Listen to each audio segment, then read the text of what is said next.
Hey, and what is up, movie viewers? Dena Mo Views and Reviews here. Once again, I'm asking, what you watching? Well, today I am watching Kindred. Okay, so this is the second Kindred movie that I have watched. This miniseries is in the American version, and there are 8 parts to this series that was released on FX. It was developed by Brandon Jacobs Jenkins and is based on the novel written by Octavia Butler. Now, this movie stars Mallory Johnson as Dana James, Mika Stock as Kevin Franklin, Ryan Quantin as Thomas Whalen, Austin Smith as Luke, David Alexander Kaplan as Rufus Whalen, Sophia Brown as Sarah, and Sheria Irvin as Olivia. Now, this movie was directed by Ali Leroy. It is created by Brandon Jacobs Jenkins, directed by Ayoko Jenzeri, Destiny Ikaraga, Amanda Marsalis, Alonso Alvarez, Janixa Bravo, and it is written by, once again, Octavia Butler, Brandon Jacobs Jenkins, Zenzel Price, Noah Rubintine, Joe Kakin, Bo Beck, Esfarjani, and Matthew Shire. It is produced by Joel Fields, Julian Jackson, Caroline Moore, Matthew Shine, Joseph Weisberg, and a host of other producers, too numerous to mention. Kindred focuses on a young Black woman called Dena. She is an aspiring TV writer, and she is able to time travel, but she travels back to the 1800s to a plantation from 2016.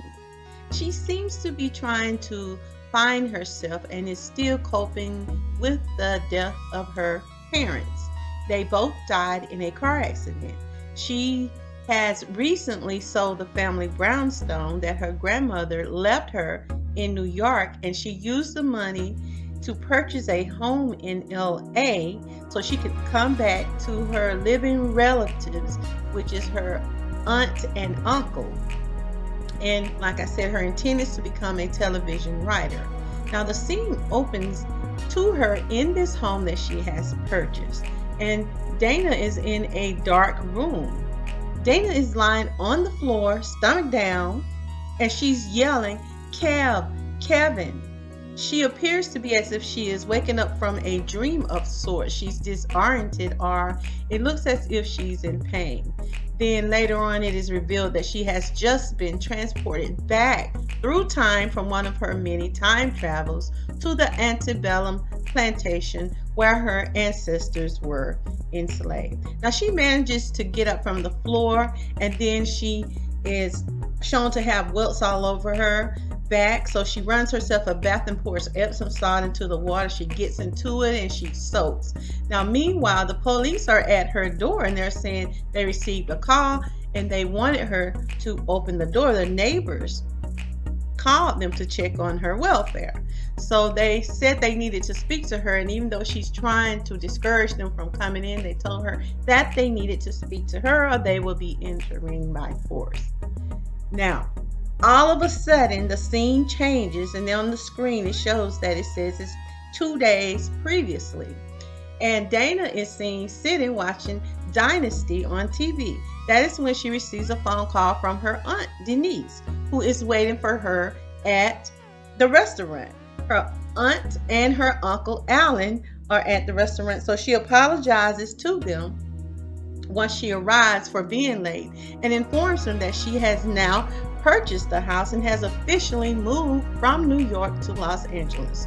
This comes as a shock to them that she sold the brownstone that her grandmother left her, and that she has taken that money and moved to LA, and she's trying to break into writing for television. Now, the aunt seems very concerned when she's given this news by Dana.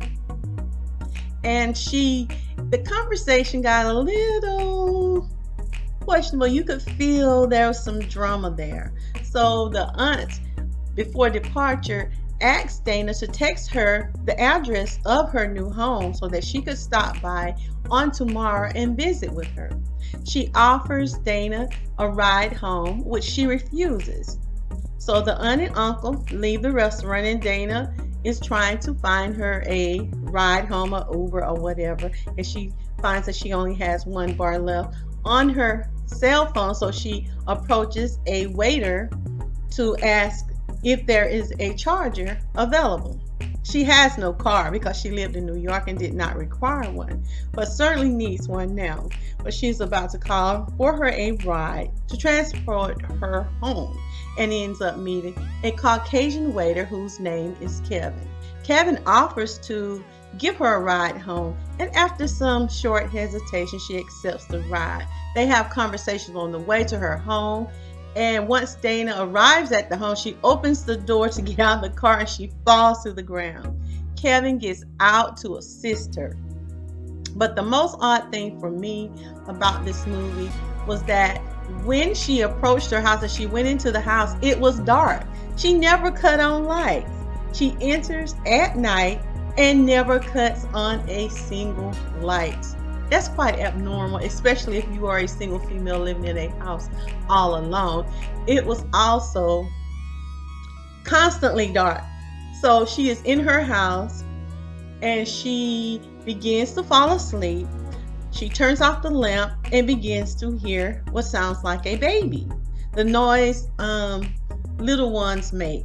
She gets up and notices a crib, and in it is a Caucasian infant laying on his stomach. So she turns the child over to his back, and then she hears two women talking. She walks and follows the sound of their voices, and she finds a Caucasian woman and a black woman talking about the infant. Dana says to them, "I turned him over on his back. He couldn't breathe." And the women ask, "Who is that?" She responds, "It's Dana." They turn to see her, and the black woman begins to scream.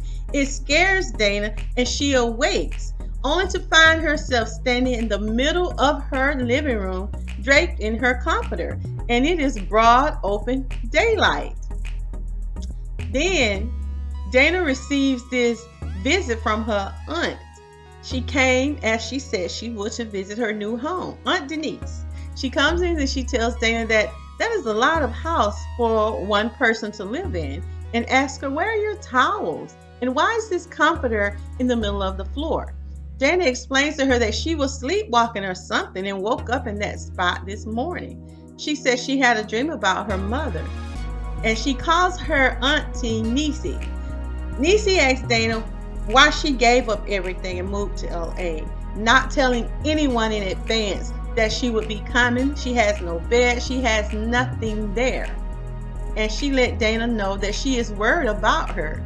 And the two are having a conversation about Dana's choices and about Olivia. Olivia is Dana's mother. And she said that she was concerned about Dana because Olivia had mental issues, as she felt. And she thought it could be genetic or hereditary. And Dana is offended about this conversation that they're having. It turns into an argument. And Aunt Denise is concerned that Dana may be exhibiting the same mental problems that her mother Olivia had. So after a nasty exchange of words between the two women, her aunt walks out the door. She's upset after calling Dana a princess, that she's behaving like a princess, and tells her, "You're not okay." And she then told her, "Go take a shower." Dana does not have driver's license or a car, so she calls Kevin once again to take her to run some errands that include purchasing a bed, buying grocery, etc. They even go out and have a little to eat. And Kevin then offers to assist her with putting together her bed. So Kevin is helping her to put together her bed. Dana pushes him on the bed once it is completed, knowing him less than 24 hours, and engages in sex with him. Really, Dana? Girl. Anywho, Dana and Kevin are laying in her bed. It is now nighttime, and Dana is awakened from her sleep and she gets up out of the bed and she walks into her kitchen for a glass of water. And when she walks into the kitchen, she sees a white kitty cat at her patio door. So she opens the door and picks the little cat up, and she hears the sound of someone calling for help. And once again, she is transported back in time and finds herself rescuing this Caucasian child, and his name is Rufus. He is drowning, so she gets him out of the water and she gives him CPR while the mother screams at her, "Who are you and what are you doing?" And a Caucasian guy runs up, pulls a gun on Dana, she throws her hands up in the air and she's screaming, and all of a sudden she awakes and she's back on the floor in her living room screaming and shaking. She's shaking. So Kevin jumps out of the bed, runs to where she is on the floor, and begins trying to wake her up. He is calling her name. He's saying, "Dana, Dana." But the doorbell rings, and it is the nosy neighbor from next door. They have a real Karen living next door. At least Dana does. And she's very racist on the sly. But Karen comes to the door. Her and her husband, they're like, "I heard a lot of screaming." So Kevin answers the door and lets them know everything is fine. She's asking a lot of questions. She's asking them all kind of odd questions, a little bit too intrusive for me. But Dana wants Kevin to stay. So she takes a shower. It's still night. And she sits next to him and discuss what she has just experienced. He is comforting her. So Kevin says plainly, "Has jet lag made my princess into a sleepwalker?" Dana is offended. She says, "Princess? Why did you say that?" She is so offended, she tells Kevin to leave. She gets up, she walks into her walk-in closet, and she's demanding that Kevin leaves at this point. He tries to apologize, but she's still demanding that he leaves. As she is standing in the closet and Kevin is speaking and he has his back to her and he's getting ready to go, Dana begins to cough and screams his name, "Kevin!" Then she disappeared. She is once again transported back in time to where she again rescues this Caucasian child from a burning house. She grabs the child and runs outside. Rufus says, "You are the nigger Hank that hunts our land." Rufus' dad is calling and Dana runs into the wood. She falls to the ground and hears a voice from a Caucasian guy who I think he's a patrol guy. You know, the slave patrol people. Who says, "You are Dana. Miss Olivia told me about you." He tells her how to get to Olivia's cabin. Then he asks her, "Before you go, what are you? Are you an angel or some else?" She said, "I don't know." Anyway, she knocks on the cabin door, and to her surprise, she finds inside her mother. And her mother is in this cabin with another lady and her daughter. It was a bit of an odd interaction because it is said that Olivia, when she left, that she herself was only 2 years old. Dana was when her mother disappeared or her and her father died.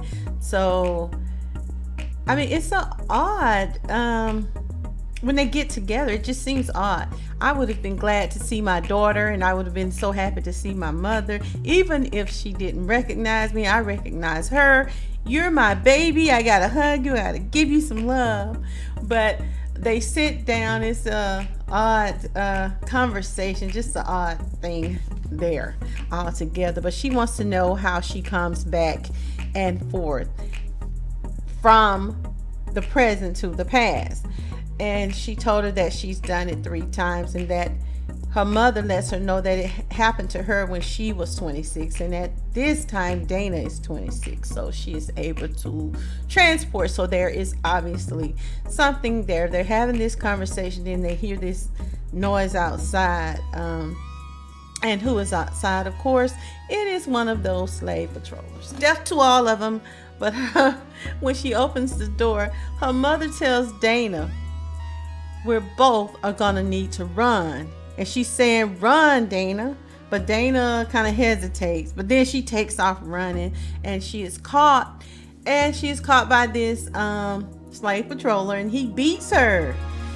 And this guy is beating her, and she disappears. She's being choked by this overseer.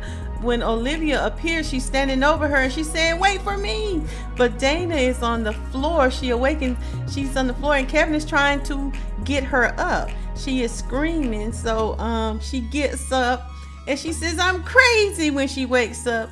And that is when Kevin says, no, you're not crazy. I was here when you disappeared, and I was here when you reappeared, with all the bruises and her black eye that she got from fighting with the overseer trying to protect herself.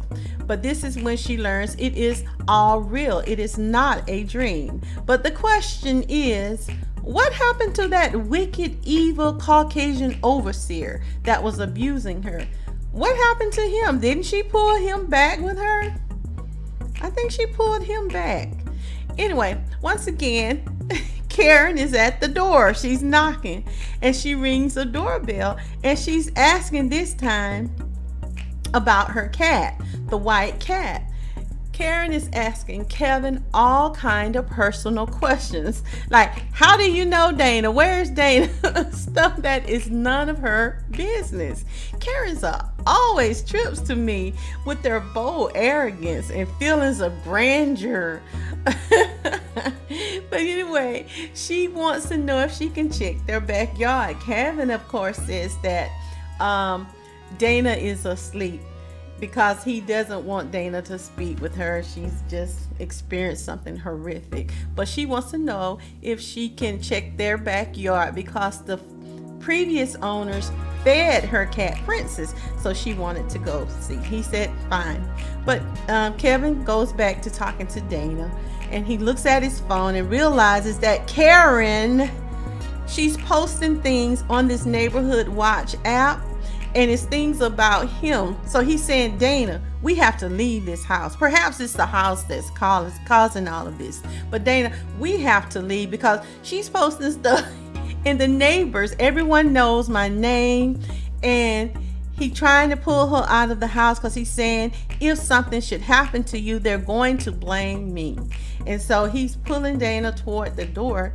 But all of a sudden, Dana is being pulled back in time once again.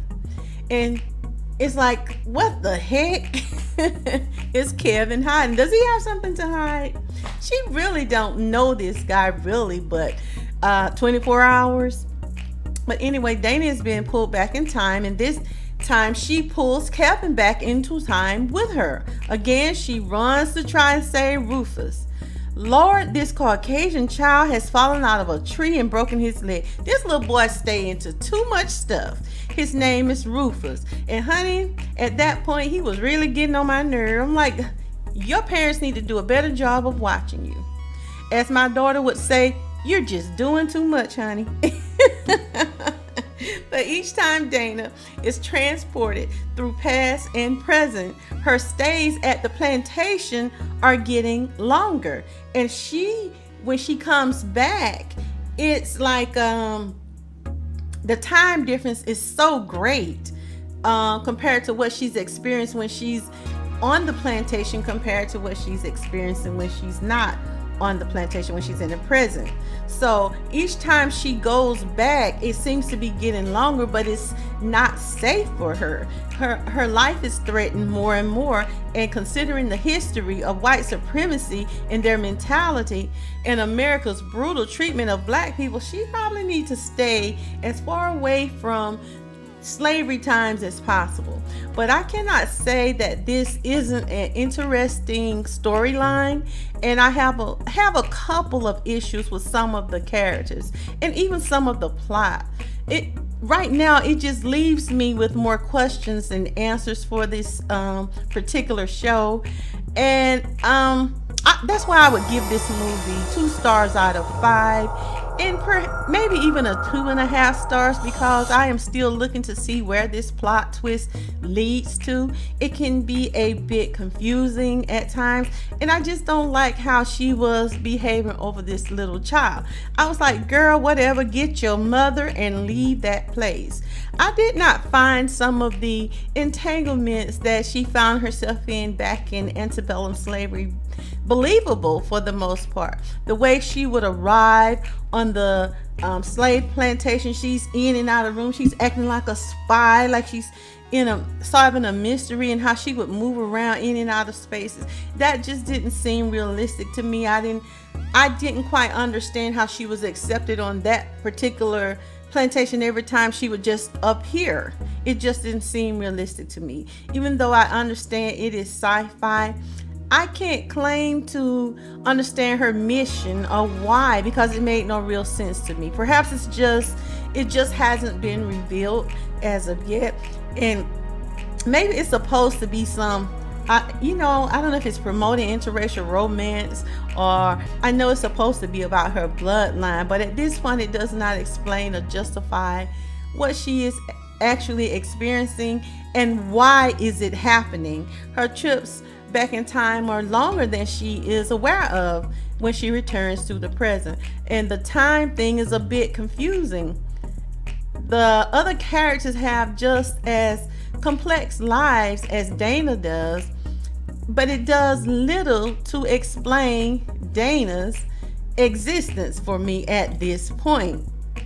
There are just too many questions right now, more questions than answers for this storyline. And I want to know what happened to her mother, and did her father die, or what? Well, they said he died, but the mother thing, I just wanted to know, where is she now, since she actually brought her back in the final episode? Where did she go? I know it's New York, but where is she? What is the age difference? I'm not understanding. I need some more detail. But seems Hollywood prefers seeing these kind of roles for Black people. They like putting us in these slave roles or subjugated roles as this, and it's a good plot for a movie. But I have one that's even better, and that would be to get a group of pro-Black American people and have them have that ability to travel back and forth between the 1800s and the present with the historical information, the knowledge, and the ability to bring information, weapons, and technology that is available today back then. Now, that would be an interesting and empowering concept. Can you imagine the plot? Oh, I'll have to write that. I gotta start working on that. So, don't steal my idea, Hollywood. But Kindred TV miniseries 2022 is rated TVMA. It is for mature audiences. And if you would like to check out this TV miniseries, you certainly can do so, because season 1, which contains 8 episodes, is currently streaming on HULU. I want you to leave me a comment on your thoughts on this movie, and let me know how you would rate this movie on a scale of 1 to 5. Now, this has been Dena, Mo Views and Reviews. Like, share, and comment. And if you have not already, be sure to subscribe and join me for my next movie review and recommendation. And I want you to remember, it's my view. Now, what you watching?